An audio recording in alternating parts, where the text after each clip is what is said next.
ভাই কসকো সাবানের সাথে প্রবাবলি মোরলেস আমরা সবাই পরিচিত। হোটেলে দেখা যায় এক রকমের লাল রঙের ছোটখাটো আকৃতির সাবান যেটা বেশ শক্ত এবং ওই জায়গায় প্লেসই করা হয় এই চিন্তা ভাবনা করে যে এইটারে যতই ব্যবহার করুক কোনোভাবে এইটার কোনো ক্ষয় হবে না, এটা লং টার্ম সার্ভিস দিতে থাকবে। গ্রামের দিকের বিয়েতেও আপনি দেখবেন যে কসকো সাবান প্রায়োরিটি লিস্টের ১ নম্বরে থাকে এই ক্ষেত্রে। এই সিজনে পেদ্রিকে মনে হইতেছে যে তার ক্লাব আর তার দেশ দুই জায়গারই একটি কোচ আছে একদম কসকো সাবানের মতন ব্যবহার করছে, তাদের কখনোই মনে হয় নাই সেও একটা প্লেয়ার, সেও একটা মানুষ, তারও একটু রেস্ট দরকার, তারও একটু রোটেশন দরকার। যে যেমনে পারতেছে ব্যবহার করে গেছে উইদাউট এনি রেস্ট। অ্যান্ড দিন শেষে এই ইনজুরিটা নিয়ে মনে হয় আমরা সবাই ভয় পাইতেছিলাম, ইভেনচুয়ালি ঘটে গেছে। আমার ইনিশিয়াল রিয়াকশন আরো ভয়ঙ্কর ছিল, বাট নিউজ লাস্ট পর্যন্ত যেটা দেখা যাইতেছে শুরুতে ৩-৪ সপ্তাহের কথা বললেও পরবর্তীতে লাস্ট নিউজ যেগুলো অ্যাসেসমেন্ট বা এখনো পর্যন্ত অ্যাজিউম যেটা করতেছে ৪ থেকে ৫ সপ্তাহ মেবি।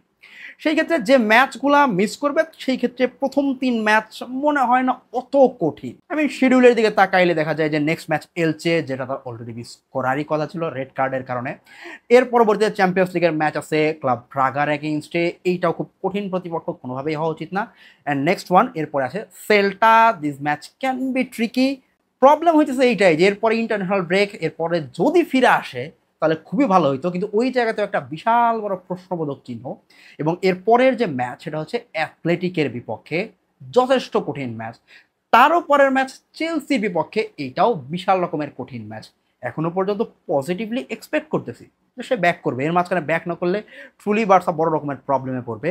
কিন্তু কথা হচ্ছে এই লেভেলের ইনজুরিতে তো বোধহয় পড়ারই কথা ছিল, কেন তার মিনিট ম্যানেজ হবে না?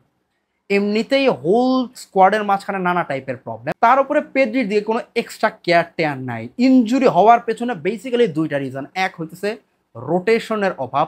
বার্সার মিডফিল্ডের দিকে তাকাইলে যেটা দেখা যায় যে যাদের দিয়ে রোটেটেড করা হবে তাদের অনেকেই অ্যাভেলেবল নাই। গাভি নিজেই ইনজুর্ড হয়ে বসে আছে, বার্নাল বহুদিন পরে ফিরছে, এক্সপেক্ট করছিলাম ধীরে ধীরে আরেকটু বেশি মিনিট পাবে। ফর সাম রিজন তারা এখনো পর্যন্ত ফ্লিক অত বেশি মিনিট দেয় নাই।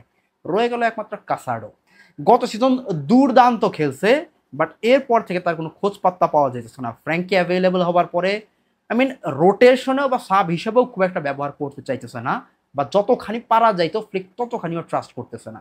ইভেনচুয়ালি যেটা হয়েছে পেদ্রি মিনিট বেড়েই গেছে অ্যান্ড লাস্ট পর্যন্ত এই ইনজুরি।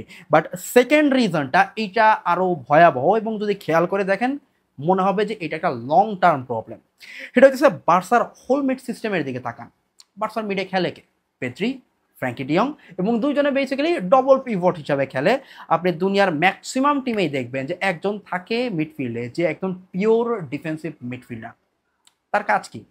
পিওর ডিফেন্সিভ মিডফিল্ডারের কাজ হইতেছে গিয়া কেবলমাত্র ডিফেন্স কেন্দ্রিক কাজকর্মে বেশি মনোযোগ দেয়। আপনি মাদ্রিদের দিকে তাকান, সোয়ামেনি আছে, সিটির দিকে তাকান, রদ্রি আছে। বিকজ আপনি ৩ জনের মিডফিল্ড যদি সেট করেন অ্যাটলিস্ট একটা মিডফিল্ডার থাকা লাগবে যে ডিফেন্সিভ কাজকর্ম অনেক ভালো রকম করে, হিউজ পরিমাণে স্পেস কাভার করে, দৌড়া যায় যে কোনো জায়গাতে, ট্যাকেল করা, বল ইন্টারসেপ্ট করা, নিচে নামা, ডিফেন্সের সাথে মিডফিল্ডের লাইনের বা অ্যাটাক লাইনের সংযোগ স্থাপন করা, সব কাজকর্ম করতেছে। সমস্যা হইতেছে বার্সায় পিওর ডিফেন্সিভ মিডফিল্ডার নাই। বুস্কেটস দেওয়ার পরে আমরা দীর্ঘদিন খরায় ভুগছি, নানা টাইপের ওয়েতে ট্রাই করছি জিনিসটাকে কাভার আপ করার জন্য, লাস্ট পর্যন্ত কাজে খুব একটা দেয় নাই। ইভেনচুয়ালি ফ্লিক যে জায়গায় সেটেল ডাউন করছে সেটা হইতেছে আমার পিওর ডিফেন্সিভ মিডফিল্ডার লাগবে না। রাদার আমি যে মিডফিল্ডে সেট আপ করবো এটা হচ্ছে পেদ্রি এবং ফ্র্যাঙ্কি, দুইজনের মিলে ডবল পিভট, যাদের কেউই পিওর ডিফেন্সিভ মিডফিল্ডার না। দুইজনেই সিলেক্টেড হয় একটাই কারণে, বিকজ তাদের অন দা বলে যখন বল পায়ে থাকে অসাধারণ লেভেলের কারিকুরি, প্রেস রেজিস্ট্যান্ট একটা মিড লাইন। এখন এই জায়গায় যে প্রবলেমটা হইতেছে সেটা হচ্ছে পেদ্রিকে অনেক বেশি পরিমাণে ডিফেন্সিভ কাজকর্ম করা লাগে, যেটা তার পাশে যদি অ্যাকচুয়ালি একজন ডিফেন্সিভ মিডফিল্ডার থাকতো তাহলে এত বেশি করা লাগতো না।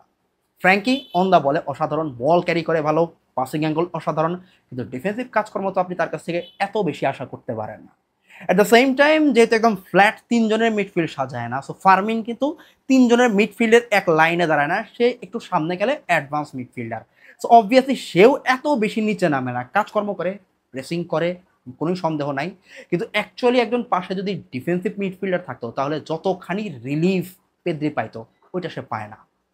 রাদার সে অ্যাটাকের ক্ষেত্রেও শুরুর দিকের ইনিশিয়েট করার কাজটা করতেছে, ডিফেন্সিভ কাজকর্ম করতেছে, প্রচুর খাটাখাটনি, যেই কারণে সে যতখানি মিনিট খেলছে এই জায়গায় কি পরিমাণ ডিফেন্সিভ কাজকর্ম করছে এইটার দিকে যদি আপনি তাকান তাহলে বুঝবেন তার উপর দিয়ে কোন লেভেলের প্রেশারটা যায়। মনের মধ্যে অনেকদিন ধরে কু ডাকতেছিল যে বার্সার ফ্লিকের সেকেন্ড সিজনে কোন টাইপের কাহিনী হয়, অ্যান্ড ফর সাম রিজন পুরা স্কোয়াড জুড়ে ইনজুরি, পুরা স্কোয়াড টায়ার্ড, বিধ্বস্ত।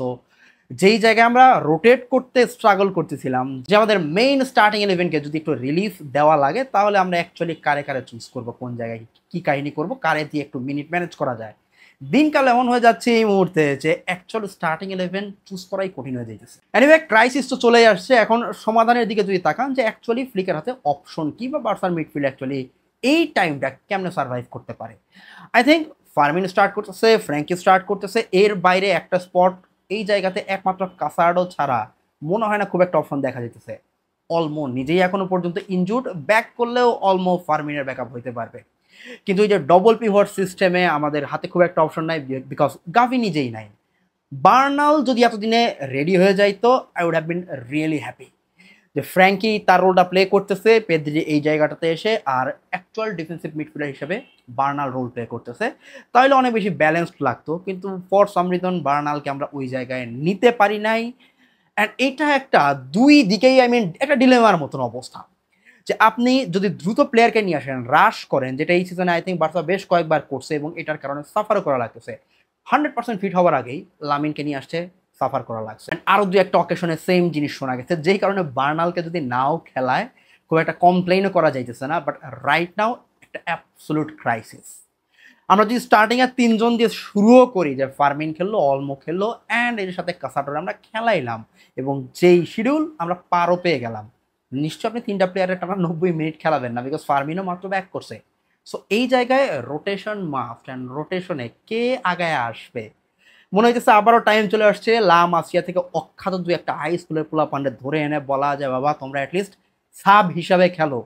ক্লাসিকোতে আমরা যেই টাইপের বেঞ্চ দেখছি, প্রবাবলি আমরা আরও ওই টাইপের বেঞ্চ দেখা শুরু করবো। সিজন অলরেডি কঠিন যাইতেছে, ক্লাসিকো হার্সি, মাঠের বাইরের বিতর্ক, প্লেয়ারদের ইনজুরি থেকে শুরু করে নানা ইস্যু তো চলতেছেই। এখন পেদ্রির ইনজুরিতে সিচুয়েশন আরও টাফ হয়ে গেল। এই পর্যায়ে এসে জাস্ট নজরুলের একটা লাইনে মনে পড়তেছে, এ তুফান ভারী দিতে হবে পারে, নিতে হবে তরি পার। এখন ফ্লিক এই তরিরে পারে নিতে পারে নাকি পারে না, এইটা দেখার জন্য পপকর্ন নিয়ে বসে আছে।